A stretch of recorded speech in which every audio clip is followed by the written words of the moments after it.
Good morning विद्यार्थियों। आज हम सोशल स्ट्रेटिफिकेशन के तीसरे पड़ाव पे जाएंगे।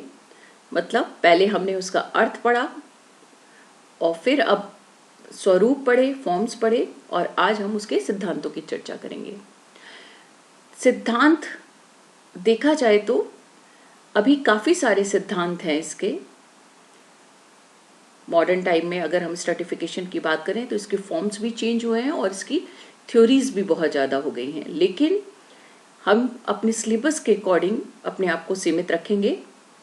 जैसे प्रकार्यवादी सिद्धांत यानी functional theory of stratification, conflict theory यानी संघर्षवादी सिद्धांत, और तीसरा हम वेबेरियन थ्योरी की चर्चा करेंगे यहाँ पर। तो मोटे तौर पर हम सिर्फ 3 थ्योरीज का यहाँ जिक्र करेंगे, जबकि आजकल स्ट्रेटिफिकेशन के बहुत सारे सिद्धांत आपको मिलेंगे, पर हमें अपने आप को अपने सिलेबस तक ही कन्फाइंड रखना है। आप तीनों थ्योरीज के अकॉर्डिंग स्ट्रेटिफिकेशन को जब समझने की कोशिश करेंगे तो आपका ध्यान जाएगा कि हर सिद्धांतकार ने अब सामाजिक स्तरीकरण के भिन्न भिन्न आधार बताए हैं कि समाज में जो उच्चता और निम्नता का क्रम पाया जाता है या स्तरीकरण पाया जाता है, सुपीरियरिटी और इन्फीरियरिटी पाई जाती है, उसका बेस जो है वो अलग अलग है। चलिए पहले देख लेते हैं, फिर हम डिस्कशन करेंगे। पहली थ्योरी जो है वो फंक्शनल थ्योरी कहलाती है, यानी प्रकार्यात्मक सिद्धांत या प्रकार्यवादी सिद्धांत। इस सिद्धांत के प्रमुख प्रवर्तक कौन कौन है, यानी इसके सपोर्टर या इस सिद्धांत के समर्थक Kingsley Davis, Wilbert Moore, Melvin Tumin, Michael Young, Robert Merton और टालकट पार्सन इत्यादि, और भी कई नाम आपको मिलेंगे। लेकिन ये नाम इसलिए हमने लिखे हैं कि कई बार ऑब्जेक्टिव क्वेश्चन में या शॉर्ट क्वेश्चन में आ जाता है, तब आपको ये नाम पता होनी चाहिए कि कौन जो है समाज वैज्ञानिक किस सिद्धांत का पक्षधर है। ठीक है, चलिए। ये जो विचारक हैं ये संतुलन और विकास हेतु सामाजिक स्तरीकरण को आवश्यक मानते हैं। इनका कहना है कि समाज में संतुलन और विकास बना रहे, इसके लिए जरूरी है कि समाज में स्तरीकरण हो या समाज में उच्चता और निम्नता का क्रम बना रहे। इसलिए ये कहते हैं कि स्तरीकरण समाज की प्रकार्यात्मक पूर्व आवश्यकता है। हमने पहले भी कई बार शब्द की चर्चा की है। प्रकार्यात्मक, जिस शब्द के आगे जिस भी स्टेटमेंट में प्रकार्यात्मक लगा रहता है, इसका मतलब होता है कि वो कथन या वो शब्द, जो भी अवधारणा है, वो समाज के विकास के लिए या समाज के लिए फ्रूटफुल है, यूजफुल है, इसलिए उसको प्रकार्यात्मक कहते हैं। फंक्शनल है मतलब उपयोगी है। तो स्तरीकरण को जब आप प्रकार्यात्मक मानते हैं, इसका मतलब स्तरीकरण समाज के विकास और संतुलन के लिए, उसकी प्रगति के लिए, उसकी तरक्की के लिए उपयोगी है। ठीक है। अब ये भी सही है कि प्रत्येक समाज में स्तरीकरण किसी न किसी रूप में होता है। ऐसा मानते हैं ये विचारक कि कोई ऐसा समाज दुनिया में नहीं है जहां असमानता ना हो या स्तरीकरण ना हो। आप स्तरीकरण का अर्थ पढ़ चुके हैं, जिसमें संस्तरण है, असमानता है, सामाजिक विभेदीकरण है, उन सबके कॉम्बिनेशन से बना है स्तरीकरण। तो ऐसा कोई समाज नहीं है जहां असमानता ना हो, जहां संस्तरण ना हो, अर्थात जहां स्तरीकरण ना हो। हाँ, आधार अलग अलग हो सकते हैं, कहीं जाति और धर्म के आधार पर, कहीं शिक्षा के आधार पर, कहीं जेंडर के आधार पर, आधार कहीं भी हो सकते हैं, लेकिन कहीं ना कहीं स्तरीकरण का कोई ना कोई आधार रहा है। इससे पहले भी आपने पढ़ा कि दास्ता है, जागीर है, वर्ग है, इन सब के आधार पर आपने पढ़ा कि ये वो आधार हैं जिनके आधार पर समाज में स्ट्रेटिफिकेशन पाया जाता है। उच्च परिस्थिति के साथ उच्च प्रतिष्ठा और निम्न परिस्थिति के साथ निम्न प्रतिष्ठा जुड़ी होती है। अगर कोई उच्च पद पर आसीन है तो आप उसको उच्च प्रतिष्ठा प्रदान करते हैं, और निम्न परिस्थिति पर है तो निम्न पद पर है, निम्न पोजीशन पे है, लोअर पोजीशन पे है, तो उस पोजीशन या उस पद के साथ निम्न प्रतिष्ठा जुड़ी होती है। तो हो गया ना उच्चता और निम्नता। उच्च परिस्थिति उच्च प्रतिष्ठा, निम्न परिस्थिति निम्न प्रतिष्ठा। तो पोजीशन यानी स्टेटस के आधार पर, यानी पद जो आपने पहले पढ़ा था, उसके आधार पर समाज में स्तरीकरण देखा जा सकता है। तो असमानता या स्तरीकरण किसी न किसी रूप में हर समाज का हिस्सा रहा है। अभी जैसे हमने कहा कि विभिन्न समाजों में स्तरीकरण के भिन्न भिन्न आधार होते हैं। जैसे सरल समाज की हम बात करें, जो प्रिमिटिव सोसाइटी थी या आदिम समाज हुआ करते थे, उसमें आयु और लिंग के आधार पर विभेदिक ये जो था अंतर था, स्तरीकरण था।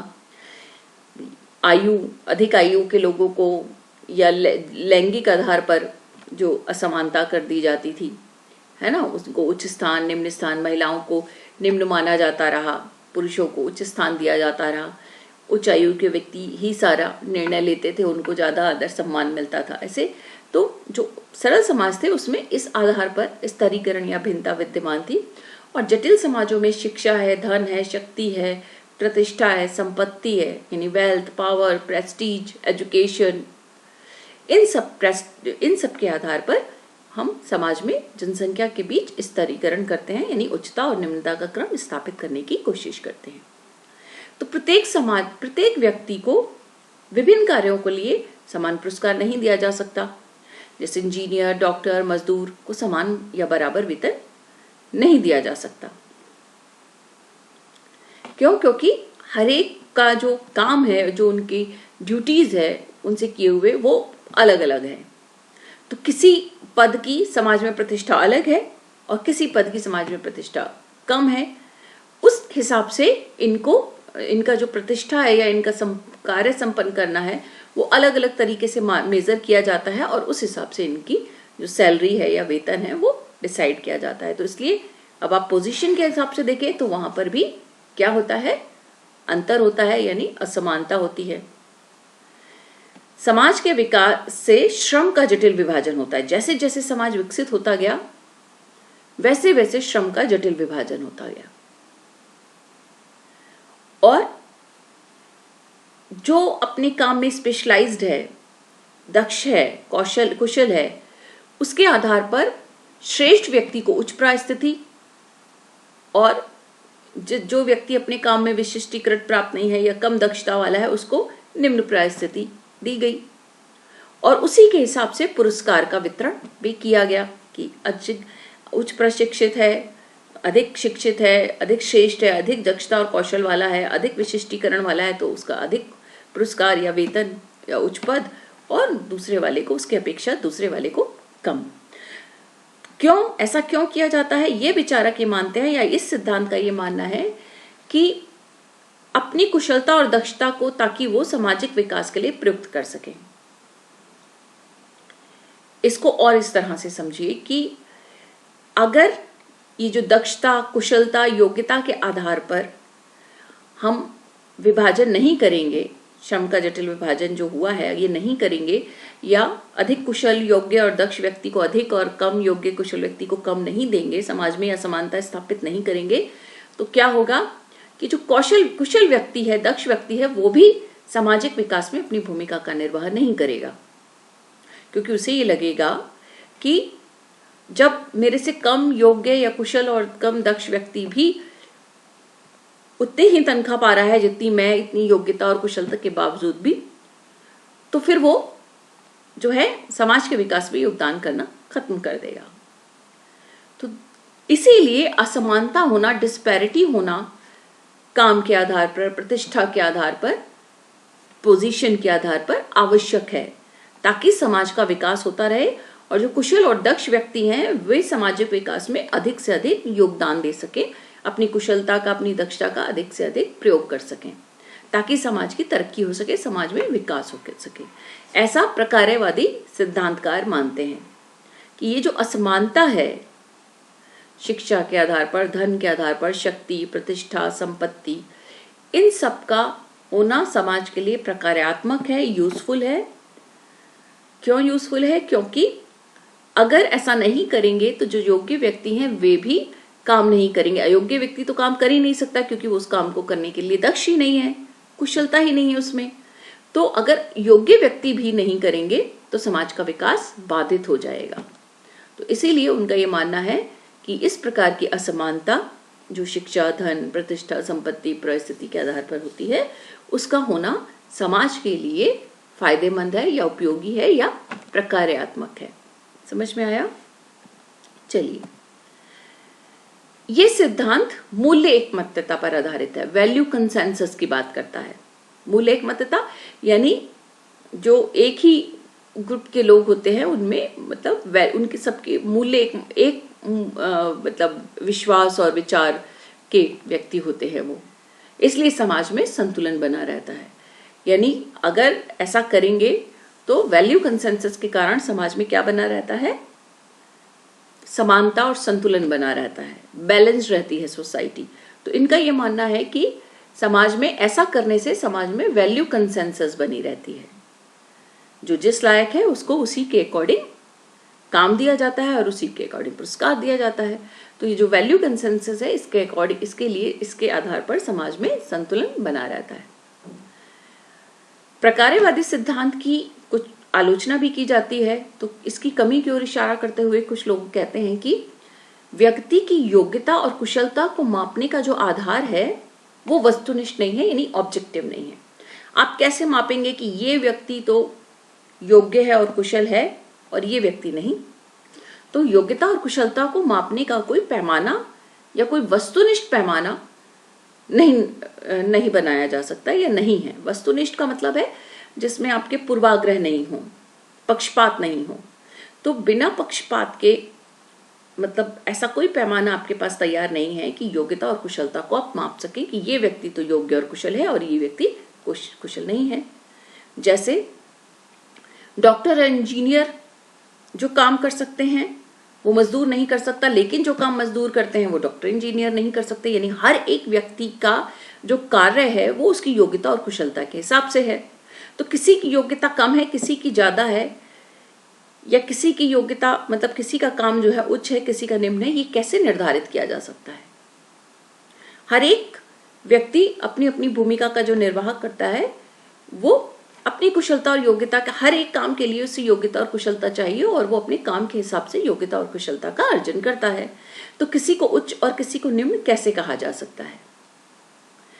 स्तरीकरण से समाज में व्यवस्था या एकमत्यता भी स्थापित नहीं होती, ये भी आलोचक मानते हैं। क्यों नहीं होती?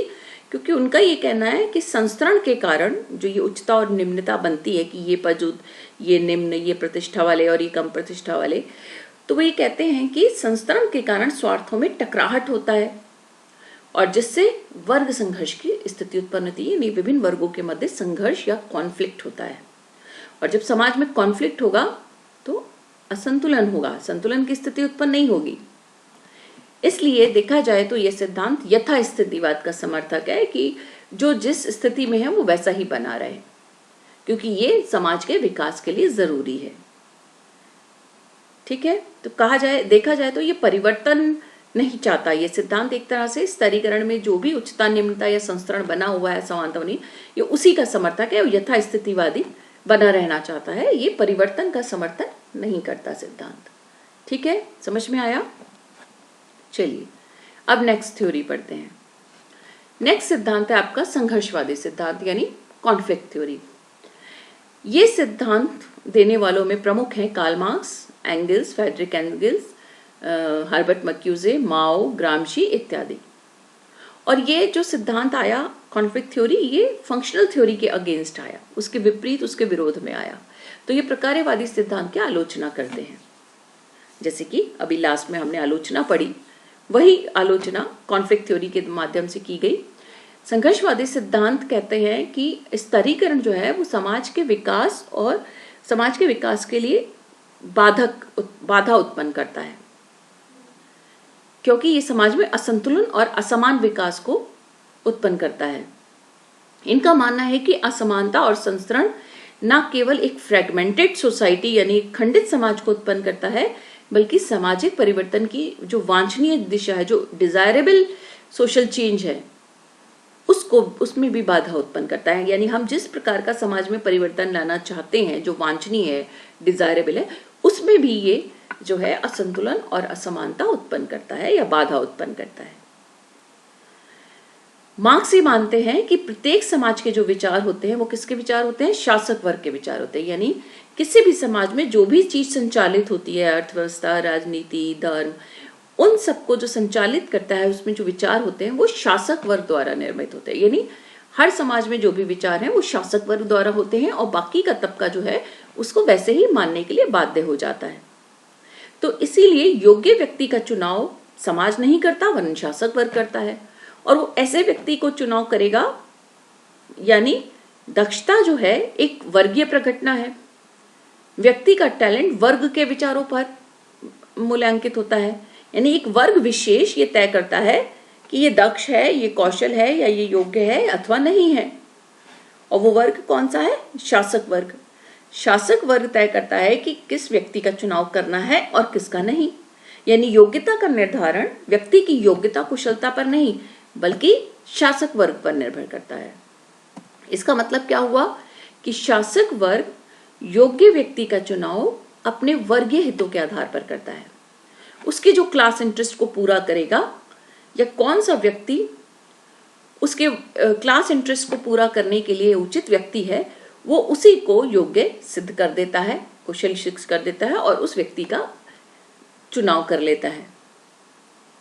अगर वो व्यक्ति उसके वर्गीय हितों की पूर्ति करने वाला नहीं है, उसको लगता है उसके जब वो इंटरव्यू लेते हैं, साक्षात्कार लेते हैं या चयन प्रक्रिया से वो व्यक्ति गुजरते हैं और उसको ये फील हो जाता है कि ये उसके वर्गीय हितों को, उसके क्लास इंटरेस्ट को पूरा नहीं करता, तो उस व्यक्ति को नियुक्ति नहीं दी जाती या उसका चयन नहीं किया जाता।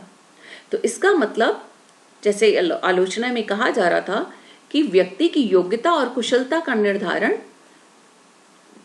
कैसे होगा, कोई वस्तुनिष्ठ पैमाना तो है नहीं, तो ये पैमाना जो है वो वर्गीय है, चरित्र का है, यानी शासक वर्ग तय करेगा कि कौन सा व्यक्ति योग्य है और अयोग्य, यानी इसमें पक्षपात हो गया, इसमें सब्जेक्टिविटी हो गई, ऑब्जेक्टिविटी नहीं है इसमें।